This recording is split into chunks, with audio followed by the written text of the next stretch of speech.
We are back. It's time again. That time of the fortnight. Yes. Sip and share. So nice to see you. Oh, you too. I love getting to hang out like this.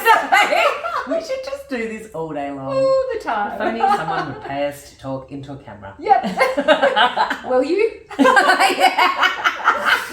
But, you know, today we are talking about product. We are. And I want you to just pause for a moment because you're going, hold on a second, guys. I don't have a What product. is product? What do I mean by product? So we mean a lot of different things by product, kind of. Yep. Yeah, no, we do. So products, you know, are your offers. Yep. They are your services. And we tend to be in one of two camps. Yes. We tend to be in the one product camp where we have one service that we do. And we also see that maybe we only are possible to do one service. Yeah. Like, and a hairdresser is a really good example of this, right? Yes. You're like, I just cut hair. That's one product, right?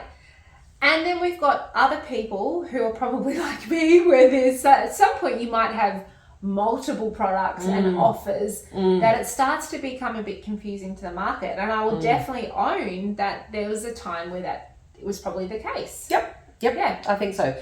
So the one product camp is sort of, what's that word, like hamstrung by the fact that, well, first of all, surely boredom eventually, you know, doing one thing, the same thing over and over and over again will eventually, you know, for a creative entrepreneurial type, it'll start to get boring. Yeah. But on top of that, there's no ecosystem for you to refer around and make your clients a more high value client or to give them an experience beyond what you do. Yeah. Which is a limit though. Let's acknowledge it is that, limiting. right? Yeah. Like it's a limit in the sense that, you know, that maybe there's not much more that we can grow the business, but also potentially it's a limit of perspective. Yes. So the ones, you know, product camp people might be thinking, but what else would I add on? Yeah. Like, you know, that's what they come here for. I deliver that. Like, is there really anywhere else I can go? So in which case might lead you to feel like there's no way you can really grow your business unless you do more hours, which may not be the case at this season of your life. Yep, exactly. So those guys, that's sort of a couple of limitations around the one product idea, starting off with one product. I mean, start with one product, but not expanding beyond it after a couple of years is kind of what we're talking about here. Correct, yeah. Then you've got other people like us who are like, oh, how many different ways can I creatively express myself? It's the same unique contribution I'm giving, but let me do it in a networking event and some business coaching and maybe I'll run a webinar and a circle and all the things. And what does Kath even do for a job? Yes. Yeah, great. Well, you tell me. So those people are really... It's actually a little bit more about pulling it back in and doing a bit of a cull and getting super focused.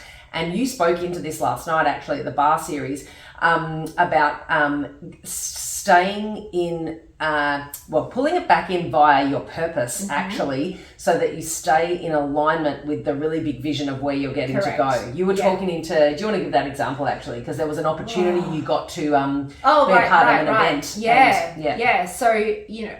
yet another expression. Last year, there was a particular opportunity that was brought to me. So a lady who I was going to do a podcast recording with had this vision for a really big event, and it sort of looked like an event that I had in mind. Yeah, right. And I got really excited about the opportunity to do it and to do it with someone else, and the opportunity of, you know, my me being able to expand into her community and vice versa, which is the gift of the collaboration. But I really had to evaluate where that sat in line with my purpose, my deep purpose in business. And here's the thing, which I don't think I mentioned specifically, it kind of was. However, it would also take me away from what I was already needing to put in place and what I was already needing to refine. Yeah. So that was, it could have been a yes from a purpose place, but it needed to be a no from really the like an energy leak? From an energy and from me focusing on sustainably building my business and putting the time into the processes that I was trying to implement. Right. And really refining my offer suite or my product suite. Because I had identified that possibly, almost like 100%, to some people, it just looked like Mira did a bit of everything. Yeah. And I needed to really refine that perspective and make sure that I could start to really build a strong brand to be known for what I really do. Yeah, exactly. That core contribution. Core purpose in the world, core thing that I help solve women with. So the refinement of our products, if we've got lots, is about bringing them back in and making sure that they kind of all make sense, and there's almost like you build a journey that people can go on with you. Yeah, exactly. So you now listening to this will hear yourself in one or the other, the one product sort of camp or the 7,000 product camp. And you'll either need to kind of cull or, create, really start creating.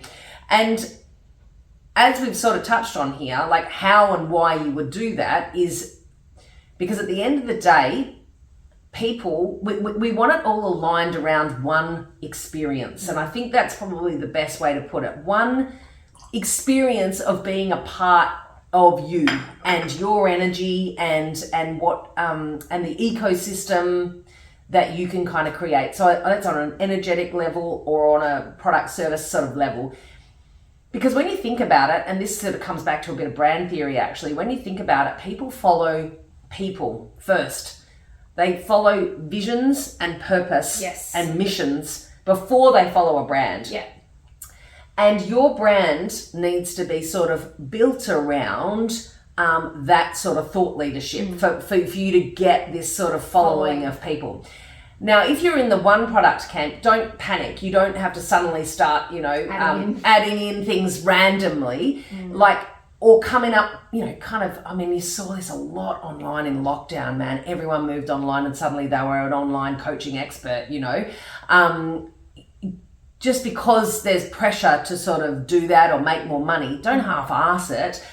Don't even do it yourself. If you don't have the skills to do it, don't do it yourself. Look around you and go back and watch our people episode where who could you collaborate with? Who could bring in and fill a gap or a void that you are that you can't fill because you don't have the skill set, the capabilities or the strengths to do it, So that's one way to sort of add in another product to your ecosystem and move towards creating a whole kind of brand experience and following. And then with the people that need to cull, that's all about clarity. And we're really, both of them are about clarity of message, right? And clarity of purpose. Exactly. So cut out the things that are energy leaks, wasting time. Maybe even if you did a bit of a profit analysis on a couple of your products or services, they don't belong because they are more break even than they are, So start thinking into it from that level. I feel like you want to say something. Go. Yeah, I was just thinking, example we might have talked about before, but Jess, went through this process with you last year. Yes. Jess from Little Mouse Tea House. We'll just touch on this really quickly to wrap this up today, because we know that examples help you understand what we're talking about. So Jess, 8 years in business, at a point where she doesn't have any more time. Really time poor, energy poor, feels like she's push and pull between the business and family. But the reality was she was in camp 2, which is so many different types of catering offers that some she didn't love. No. Like some just were really time consuming, weren't as profitable, and weren't aligned to her actual purpose. But in order for her to reach that awareness, she had to actually look through the lens of purpose, first of all. Totally. Really evaluate through the presence of profit, like what is actually profitable, what is not, what is aligned to what I want to do, what is profitable, what is not. And then start the process of saying no to jobs that don't give her joy and aren't profitable. Correct. Exactly. And in doing that, brings in the opportunities, jobs, catering gigs that were more in line with her purpose and the work she wants to do. Yeah, exactly. And so as a result, she's getting more time back. Yes. Her energy is more aligned because she's not outputting energy into the things she actually doesn't really want to do. Yeah. And, over the long term, because you're still working with her, she's still working on this. Sometimes it can take a bit of time. Yeah. But in the long term, she knows she's building towards more of the purpose-based business opportunities and products Yep. that she actually wants. Yep. And she's really excited to be Totally. taken forward. And if we come back to the customer experience, it, there's almost like a bit of a journey. Like people can kind of start with her on this type of service and then, add in exactly levels slowly of become higher value clients. Yeah, exactly. And like Mira touched on, it's not always an easy path. I mean, Jess has chosen to sell her very first caravan, her little mouse tea house, you know. So that's sort of like breaking up with a boyfriend you're still in love with, you know. And I felt the same thing when I sold my little cake business. Like the first iteration of business isn't always the last, you know. So this is a personal growth journey. But your pathway, your North Star is your purpose. Yeah. Even when we're talking about products. Exactly right. And I guess how do we want to wrap this up is really, maybe your big takeaway from this one is identifying which one are you. Yeah. Are you in the kind of one product offering space, or are you in the multiple? Yeah. And just do a bit of journaling on that. Yeah, and analyze, what are you recognizing are the limits of that, and therefore you might see that, okay, there's an opportunity to expand my offering, bring in some other products, or maybe you're the other camp where you need to look at evaluating the cull, and the takeaway is that we can do that through the lens of purpose. So you might want to go back and look at the purpose video. Big love. Good luck with it. We'll see you soon.